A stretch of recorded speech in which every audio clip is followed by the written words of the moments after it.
ممبئی میں جمعے کی نماز میں امام صاحب نے اعلان کیا کہ بھائی یہ جو صحن ہے یہ صحن میں چھپر ڈالنا ہے.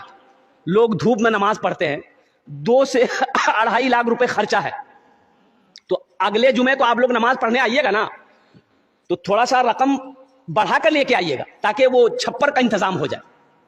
نماز ختم ہو گئی, لوگ اپنے گھر چلے گئے. عصر کے ٹائم دیکھتے ہیں ایک آدمی, غریب آدمی, بدن میں میلا کچیلا کپڑا پہنے ہوئے, سر پہ گمچھا باندھا ہوا, ساتھ میں اپنی بیوی کو لے کے مسجد آیا. مؤذن صاحب سے بولا کہ امام صاحب کہاں ہے؟ تو مؤذن صاحب بولا کہ بھیک مانگنے آیا.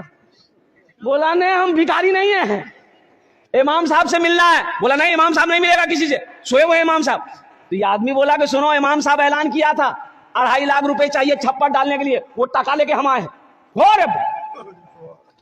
مؤذن کا پیر کے نیچے سے زمین کھسک گئی کہ شکل دیکھو, لباس دیکھو, کپڑا دیکھو, 2.5 لاکھ ٹکا لے کے آئے. جلدی امام صاحب کو اٹھایا کہ اٹھیے, وہ ٹکا مل گیا. امام صاحب دروازہ کھولا, سلام دعا بھی بٹھایا. امام صاحب بھی اس کی حلیہ کو دیکھ کے تعجب ہو گئے. بولے بھائی پیسہ تم لایا کہاں سے؟ بولا حضرت لایا کہاں سے, ہم اپنے گھر سے لائے. وہ آپ میری شکل میرے لباس کو دیکھ رہے ہیں نا حضرت, ہم امیر نہیں, ہم تو غریب ہیں. ہم کوڑا چنتے ہیں, چمکی پلوتھین بوتل چنتے ہیں, میری بیوی چنتی ہے. یہ پیسہ ہم نے بڑی محنت سے جمع کیا ہے, ہمارا گھر نہیں ہے, ہم ریلوے اسٹیشن کے بغل میں جھوپڑی بنا کے رہتے ہیں. یہ پیسہ اس لیے جمع کیے تھے کہ ہم اپنا ایک گھر بنائیں.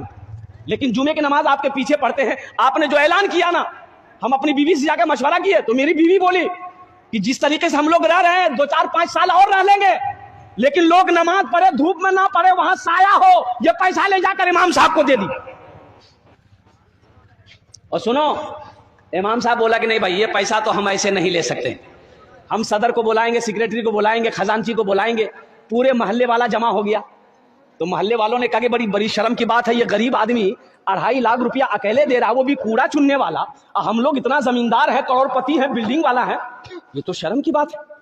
بولا بابو دیکھو, تم چلے جاؤ, یہ پیسہ لے کے, یہ پیسہ تم رکھو, تم اپنا گھر بنانا. بولا کہ نہیں, ہم ارادہ کر لیے, پیسہ قبول کیجیے. بولا اچھا ٹھیک, بیٹھو بیٹھو. اب محلے والے آپس میں مشورہ چندہ کرنا شروع کر دیا. بھائی تم کتنا دے گا؟ بولا ہم 20. تم کتنا دے گا؟ ہم 30,000 دے گا. تم کتنا دے گا؟ ہم 25,000 دے گا. چندہ کرتے کرتے پورے محلے میں 5 لاکھ چندہ ہوا. اب امام صاحب نے کہا کہ تم کتنا دو گے مسجد میں؟ بولا ہم 2.5 لاکھ لائے ہیں. بولا کہ 2.5 لاکھ لاؤ.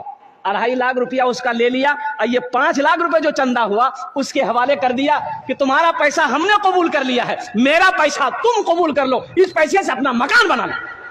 دیکھو اللہ کیسے نقد دیتا ہے, اللہ کیسے نقد دیتا ہے. وہ 2.5 دیا, اللہ کے راستے میں خرچ کیا, اللہ سنگے سنگ ساتھ 5 لاکھ دیا.